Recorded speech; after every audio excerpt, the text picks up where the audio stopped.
The guys are right. The world of music in Southern California at the turn of the millennium, like in the late 90s and into the 2000s, was popping in so many ways. There was nu metal, pop punk, the hardcore scene, ska, a burgeoning metalcore scene that Avenged Sevenfold would not only define, but they would transcend. Welcome to the family.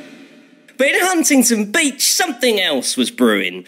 The competition amongst local bands was fierce, and there was no competitors like the young and determined members of Avenged Sevenfold. So, with 2 members down, 2 to go, and a Wackerman waiting in the wings, it's time to get to know Shadows and Sin, and believe me when I tell you, you're about to hear some of the best Jimmy the Rev Sullivan stories you will ever hear in this lifetime. Take it away, Matt. You can't win this fight! Hey, this is M. Shadows from Avenged Sevenfold, and Bees made me do this. Larry lost him too early. Welcome to the family. Hey! Huntington is kind of like the stepchild of all these really nice beach cities. And when you look at like Newport and Laguna Beach and Long Beach, were vastly different than both of them. But really, you know, there is a nuanced thing. And I think Southern California is a perfect breeding ground. You just have a little bit of everything. You know, the weather's always nice. We're always playing sports. We grow up in this environment. But there's also this underbelly of music and I hate to say hate, but it's like so much anger and so much like youth rebellion. It was just so weird thinking back on it because I don't see that now, right? I walk downtown. I just don't see it. I grew up being heavily involved in sports and probably pushed a little too hard at it. You know, my sister went on to play in the WNBA. So it's like it's a basketball family and there was a lot of work being put into basketball. My dad was very much into music, but I actually fell in love with music and fell in love with punk rock. And I would, you know, the punk rock was emerging at the time to this mainstream audience and it was just disgusting to them. And I loved that. You know, there was a lot of press on the news. You would watch punk rock this, punk rock that, this happens at a punk rock show, Guttermouth does this band does that. And it was like this crazy thing. And I just wanted to be involved in it. And I knew that I really couldn't do both because my jock friends didn't understand it. And my music friends would make fun of me for playing sports. It was so weird, right? And like nowadays, like you get old enough to where you don't care what anyone says, but at the time you do. And I decided to stop playing basketball and focus fully on going to shows, passing out demos, starting bands, playing, getting spit on. You know, like I just fully went into it. And so my life growing up was, I had these loving parents that just simply didn't understand it, right? So it was very tumultuous. Kept leaving the house and living at friends' houses, or I'd run away because I wasn't going to listen.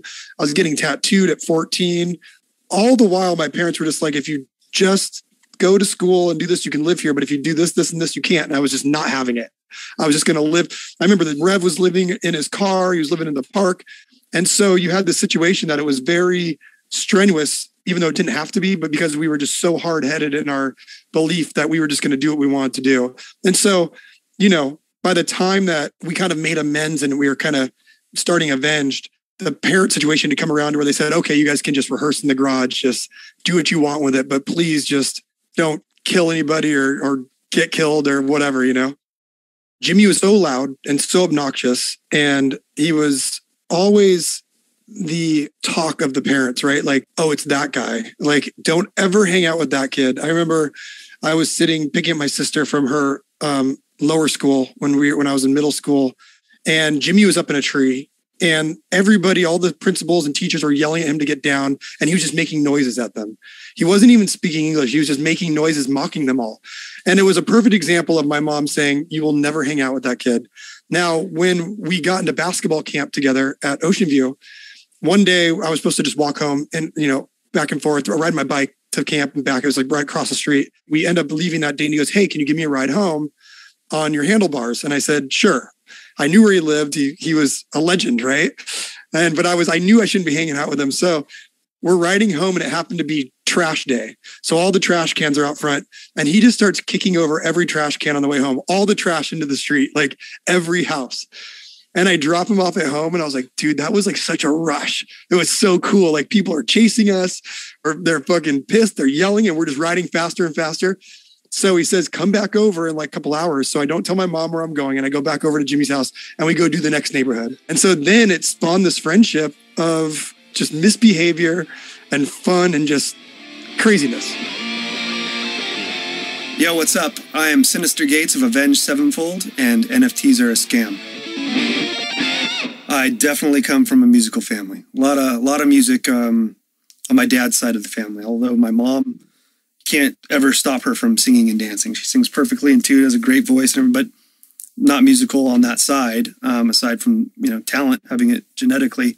But yeah, my cousins are great musicians, jazz musicians, accomplished jazz musicians. And a lot of music comes from my grandmother's side, jazz musicians that toured with, big bands, Glenn Miller Band, all that kind of shit like that. So a lot of history, especially in jazz. And then my uncle, my dad's oldest brother, got turned on to rock and roll, and that's when they went through the Stones, Beatles, Zeppelin, and all that kind of shit, which is where my I would say that's kind of my upbringing, is more of the classic rock upbringing. So I'm a child of divorce, and thank God I am. I have wonderful step parents, a beautiful half sister, and that I all consider my mothers, my fathers, my sisters, my brothers, and all this shit. But my stepfather moved us to Huntington Beach, and I grew up surfing. My stepdad fit right in and continued to take us surfing, moved us to Huntington Beach, found surfers. The first drummer I found was 5 houses down or whatever. His name was Jason Wallace, and I heard drums, like good drums, coming out of this 2-story house, and I was just like, holy fuck. So I just skateboard by that house all day and all night. And I'm a pretty shy kid by nature, but I couldn't help myself. I was compelled to say, I play guitar, can we jam? But we never wrote anything. We just kind of played Zeppelin tunes and did whatever. It wasn't until I met Jimmy during that year in middle school, when we started school, because I met Jason during the summer, started school, met Jimmy within the first 2 weeks of school in, what the fuck was it? Woodshop. We got into a fight. We were turning in these projects or whatever. I had been avoiding him for 2 weeks. He was a fucking class terrorist.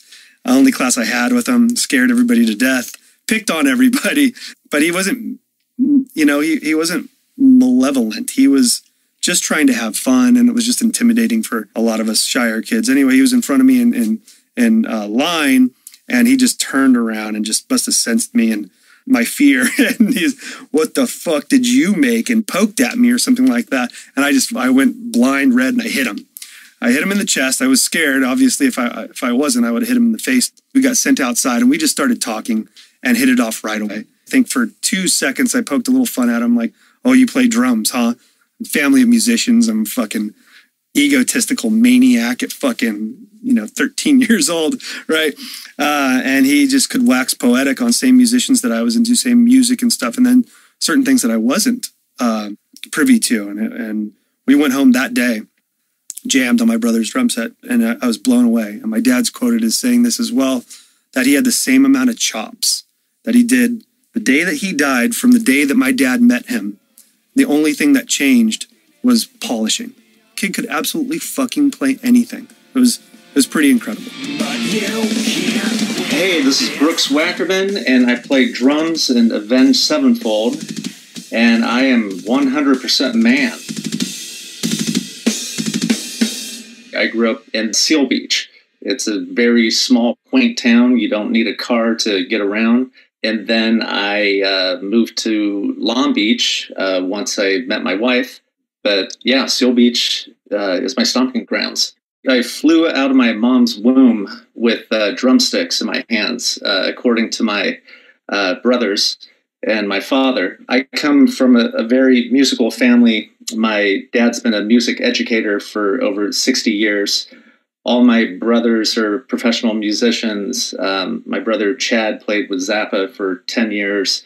My brother John has played with Lindsey Buckingham and Bunny Burnell. So like fusion acts. And then my other brother Bob is like a session musician. So music was always around. I just thought it was natural for families to have as much music in their household as we did. My earliest memories of music was having a drum set up in the garage all times and just going in there whenever I was inspired. And then I started taking lessons, I want to say around 6 or 7, studied privately for like 5 years, and then started playing in bands. And then it just went on from there. So I attribute what I do now to to my parents and brothers. Life at home for young Brooks consisted of two things. I'd say 85% music, because I if I wasn't playing gigs, I would just practice all the time. And I only had a couple friends, but never went to, many events or parties. And then the other 15% was doing karate. I got really into karate, and Bruce Lee was one of my heroes. So my dad got me into the local recreation karate organization here. So I did that for like 5 years and I went to nationals and won the bronze in sparring. So I got really into it, but then actually, let's get the percentage right. I'd say 10% during that time was also skateboarding. So karate, drums, skateboarding. And I had to stop skateboarding, unfortunately, because I was getting hurt. So if I got hurt or, fractured my wrists, I couldn't play drums. And so I was so into playing in my band, I had to omit skateboarding. It was difficult trying to find guys that were into what I was into. And it kind of ran the gamut in styles. I was into everything from Mr. Bungle to Van Halen to Prince. So, and I think that's why the guys in Avenged and myself get along so well, because we grew up listening to the same bands and artists. So in junior high, I remember being really frustrated because there was only one guitar player there that I could jam with, and his name was actually Dryden Vera, and he started a band called Alien Ant Farm later on. So technically, he was the first guy that I used to jam with. And then I went to something called the NAMM show out here. It's a huge music convention that happens every year in Anaheim. And I met a guitar player named Thomas McRocklin, who was signed to Interscope Records, and Steve Vai was producing his album. And so he was playing at the Ibanez booth. I was there with my father, and we were just in awe of how amazing this guy was. He was just shredding a million miles a minute, but playing musically at age 12. So his dad came up to me and said, "Hey, you look like a musician." And I said, "Yeah, I'm a drummer." And I was, I think, 13 at the time. And he said, "Well, we should get together because we're trying to find a drummer." And we did. And I was signed to Interscope at 13 and released my first record. So I got a head start into the business and was fortunate enough to play and work with guys like Steve Vai at that age. And then from there, it just kind of took off, playing with, Infectious Grooves, Suicidal Tendencies, and the Vandals. So it's kind of an early bloomer.